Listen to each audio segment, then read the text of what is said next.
rédaction. Amener le militant pédégiste à être suffisamment outillé, c'est-à-dire attentif, vigilant et surtout discipliné pour faire face à toute épreuve.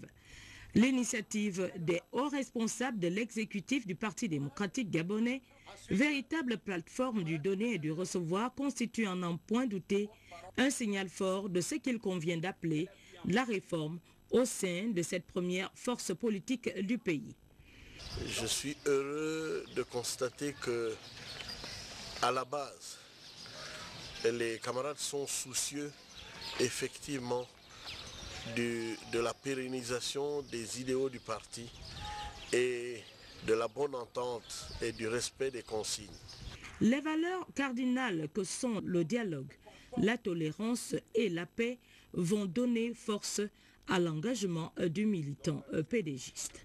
Depuis un certain temps, sous votre impulsion, un travail de redynamisation des structures de base du parti et de mobilisation des militants a commencé à se faire avec un succès. C'est donc une nouvelle page de l'histoire du PDG qui s'ouvre et la discipline constitue l'apanage du bon militant.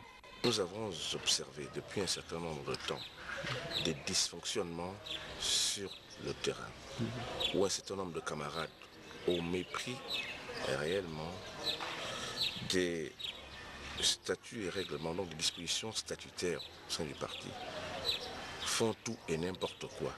L'ensemble des responsables locaux nous ont dit combien de fois ils étaient satisfaits de ces enseignements qui leur ont été portés et que cette rencontre avait un caractère innovant. La remise du règlement intérieur et des statuts, brevière du militant pédégiste, est un atout indispensable qui va permettre au PDG de gouverner en toute sérénité. Et le couronnement des actions se veut désormais être à tous égards participatif. Nous restons dans cette partie nord du Gabon avec Abitam, la célébration de la fête des mères. L'initiatrice n'était autre que Lisette Ndemezo, l'épouse du ministre gabonais des Sports, l'élu de Bitam. Marouga Kombila Samwana, pour le point. Ambiance festive, rythme du territoire et joie collective, un moment émouvant qui a résumé l'unité, la solidarité et la cohésion au sein de cette grande famille des mamans bitamoises. C'était à l'occasion de la célébration en différé de leur fête, édition 2011, sous le parrainage de l'épouse de l'élu de la commune de Bitam, Lisette Ndemezo Obiang. La fête des mères est une communion de toutes les mamans, celles qui ont mis au monde les enfants et celles qui n'en ont pas, mais qui les élèvent. Le coup d'envoi de la manifestation a été donné à la place des fêtes de Bitam en présence de deux pères, le préfet de Bitam, Zachary Apinangoy, et le président du conseil départemental, Pierre Obiang Ndong. C'est l'occasion pour moi de rappeler ici le poids dans notre société de la mère qui donne la vie au prix de multiples sacrifices et qui est résolument engagée dans tous les fronts pour le progrès de l'humanité tout entière. Je réaffirme que les mamans, y compris les veuves, doivent faire partie intégrante de la société au sein de laquelle elles évoluent et que l'État doit prendre des mesures concrètes à cet effet, à l'instar des initiatives de Madame Sylvia Bongo Ndiba, première dame du Gabon, qui accorde une attention particulière à la situation de la veuve et de l'orphelin.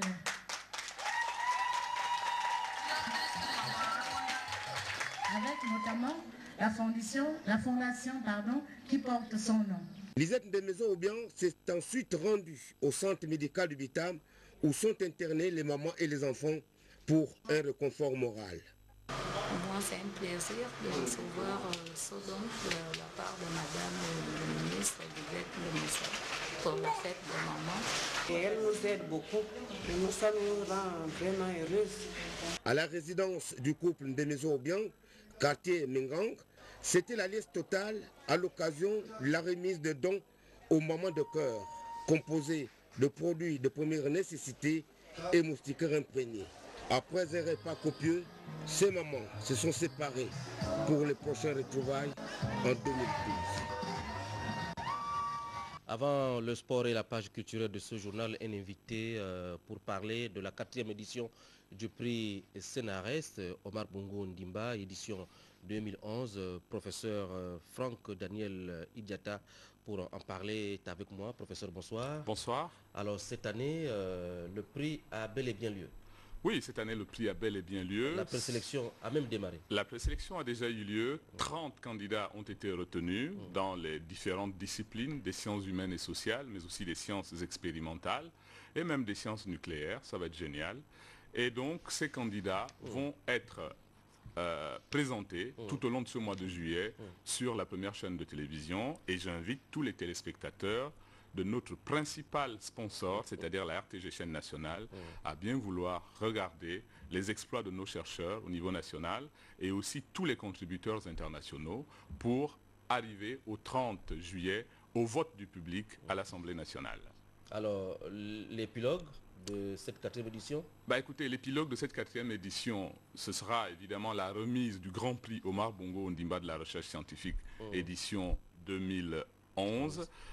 Il vous souviendra que ce prix est doté d'une enveloppe, ou a été doté en 2009 et 2010 d'une enveloppe de 150 000 €, soit 100 millions de francs CFA. Nous espérons pouvoir recevoir cette même somme cette année. Et donc, le 26, 27 et 28 juillet, ce sera donc la tenue des membres du jury, la session du jury et la publication le 30 juillet 2011 au Palais Léon-Mba. Et j'invite vraiment le public gabonais à regarder, à être patient et à être présent devant la chaîne nationale, devant chaque édition d'information de maintenant jusqu'au 30 juillet.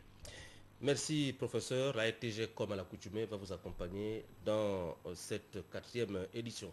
Nous vous l'annoncions hier, le haut-commissaire Kokan a tenu une conférence de presse au siège de la structure pour lancer officiellement le programme volontaire de la Coupe d'Afrique des Nations Orange Gabon Guinée équatoriale 2012. Charles Ougoula, Lucien Baroumanke. À jour J-206 de la CAN Orange 2012, le COCAN lance un appel au volontariat. En clair, l'institution recrutera plus de 1000 jeunes majeurs et disponibles afin de prêter main forte aux différents comités lors de la prochaine Coupe d'Afrique des Nations.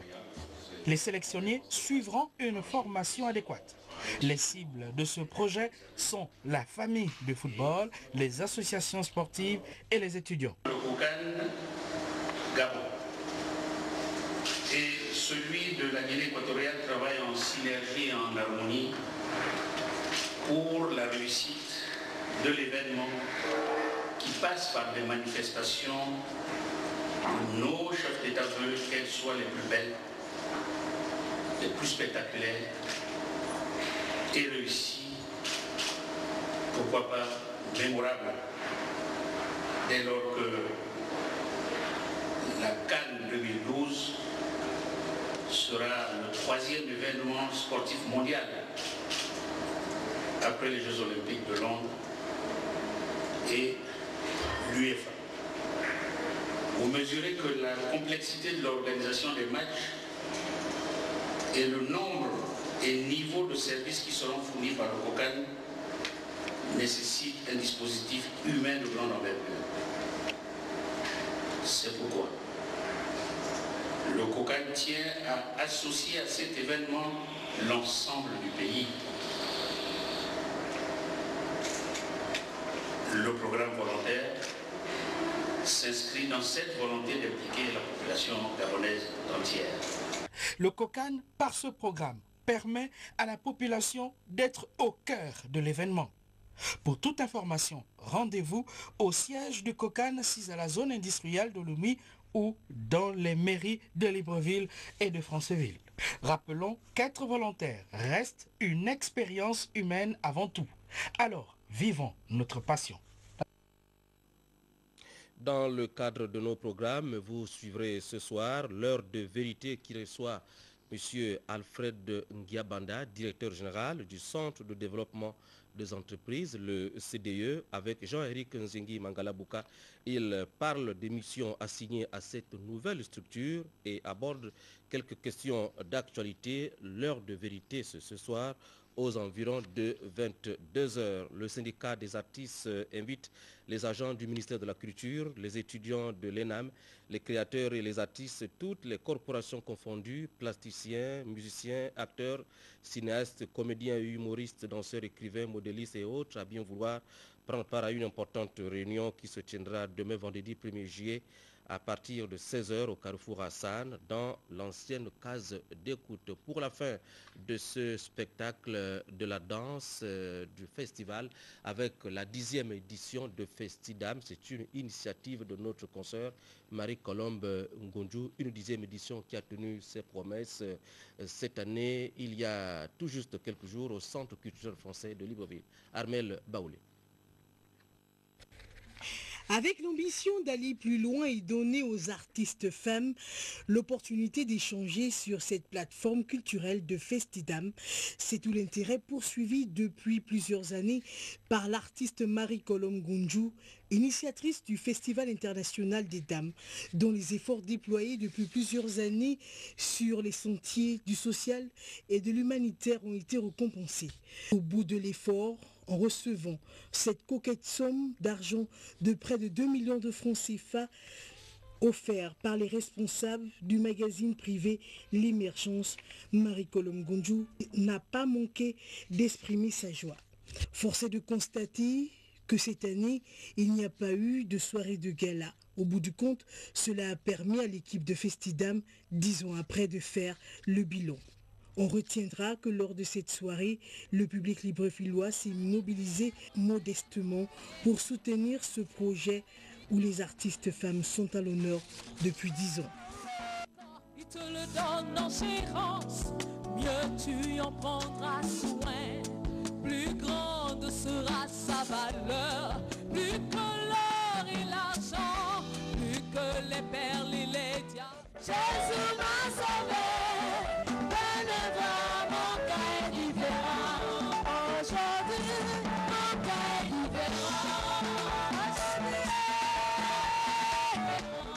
Au Festidam de l'année 2011, c'était le tour de l'artiste, la communicatrice Marie-Colombe Ngonjou de régner sur cette scène avec sa petite fille Emmanuelle.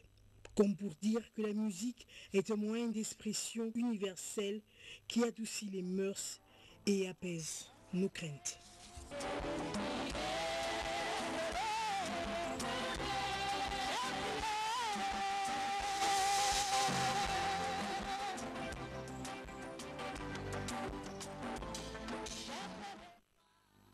Voilà, c'est sur cette note musicale que nous refermons ce journal que coordonnaient Cyril Ngalekuo et Célestin Ngema Obam sous la réalisation de Pierre-Charles Savage Olago Vandji.